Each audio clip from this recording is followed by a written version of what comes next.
Hello student, कैसे हैं आप सब। उम्मीद करता हूं आप सब अच्छे होंगे, मस्त होंगे, बेहतर होंगे, आपकी पढ़ाई बेहतर चल रही होगी। क्लास 11th केमिस्ट्री में चैप्टर 4 में आज एक महत्वपूर्ण टॉपिक पर चर्चा करने जा रहे हैं, सिग्मा बंध और पाई बंध में अंतर।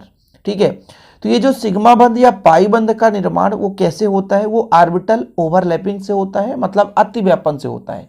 अतिव्यापन क्या है बच्चों, कि जब दो परमाणु के दो ऑर्बिटल्स आपस में क्या करते हैं, एक दूसरे के पास आते हैं, जुड़ते हैं, यानी उनके अर्धपूरित जो ऑर्बिटल्स है वो आपस में संयुग्मित होते हैं, तो एक बंध का निर्माण होता है जो सहसंयोजी बंध होता है। और यह जो प्रक्रिया होती है अतिव्यापन कहलाता है। कुल मिलाकर के ऑर्बिटल्स का आपस में मिलना अतिव्यापन कहलाता है, कुछ है नहीं इसमें।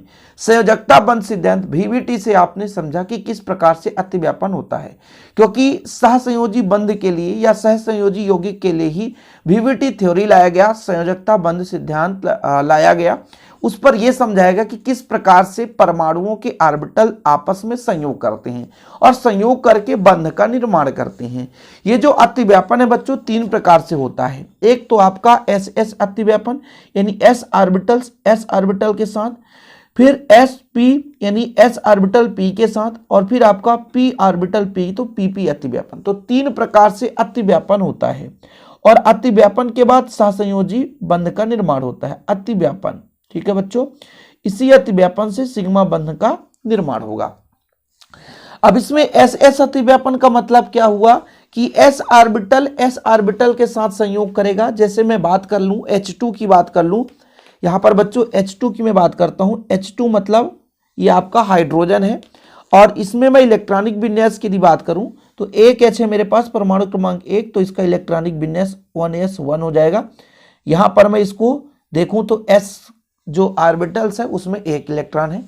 दूसरा हाइड्रोजन है बच्चों, इसमें भी एक इलेक्ट्रॉन 1s1, और इस प्रकार से इसमें जो इसके विपरीत क्रम में हम इलेक्ट्रॉन लेकर चलते हैं, तब ये जो बंध का निर्माण करेंगे बच्चों, इलेक्ट्रॉन विपरीत क्रम में होंगे और अतिव्यापित हो जाएंगे, और इस प्रकार से H2 में सहसंयोजी बंध का निर्माण हो जाता है और SS अतिव्यापन होता है। यहां पर देखो S ऑर्बिटल, यहां पर देखो S ऑर्बिटल। जब S ऑर्बिटल के साथ संयोग करता है, अतिव्यापन होता है, तो वहां पर SS अतिव्यापन होता है बच्चों, और इससे ही सिग्मा बंध का निर्माण होता है।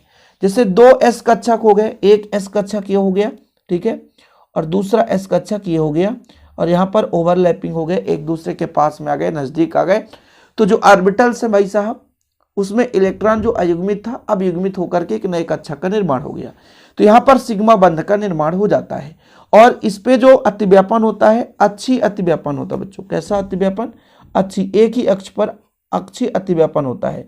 तो अक्षीय अतिव्यापन के फलस्वरूप सिग्मा बंध का निर्माण होता है।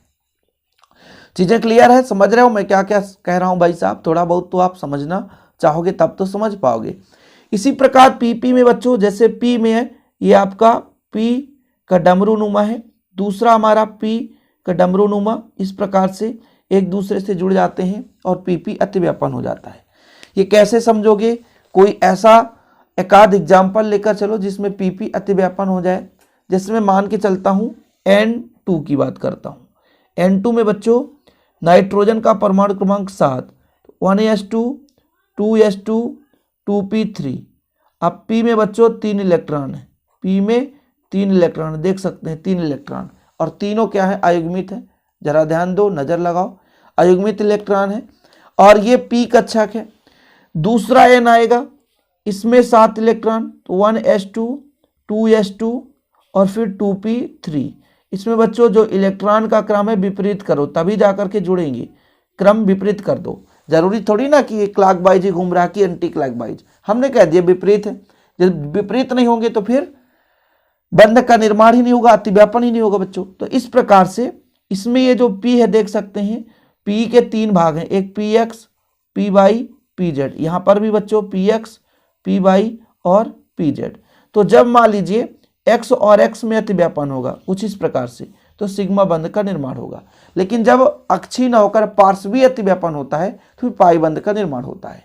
अभी कुल मिलाकर के इतना क्लियर हो गया कि भाई साहब अक्षीय अतिव्यापन क्या है।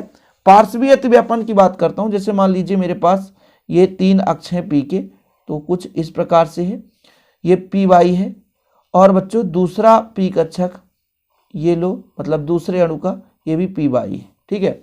अब आपस में अतिव्यापित होंगे तो किस प्रकार से अतिव्यापित होंगे, ध्यान दीजिएगा। ये पहले का हो गया, दूसरा वाला इस प्रकार से अतिव्यापित हो गया ऊपर नीचे, तो फिर यहाँ पे पाई बंध का निर्माण हो जाता है। किस बंध का निर्माण होता है बच्चों, पाई बंध का निर्माण होता है। पार्श्वीय अतिव्यापन में आपका पाई बंध बन जाता है। तो पहला देखिए सिग्मा बंध, ये कक्षकों के अक्षीय अतिव्यापन से बनते हैं। ये सब इस जो कहानी या इतिहास में समझा रहा था, यदि आप इसको नहीं समझेंगे तो फिर रटना पड़ेगा, रटना है नहीं।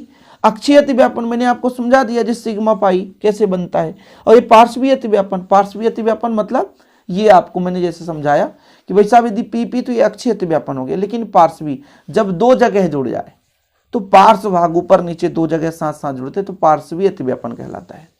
तो सिग्मा बंध होता है बच्चों एस एस एसपी और पीपी कक्षकों के अक्षीय अतिव्यापन से निर्माण होता है। पाई बंध केवल पी कक्षक के पार्श्वीय अतिव्यापन से ही बनते हैं। मतलब हम कह दें कि भाई एस में जो आपका पाई बंध बनता है, बिल्कुल नहीं बनता। पीपी अतिव्यापन में बनेगा, वो भी पार्श्वीय अतिव्यापन में। यदि हम एस अतिव्यापन या एसपी अतिव्यापन की बात करें तो यहाँ पर केवल सिग्मा बंध का निर्माण होता है।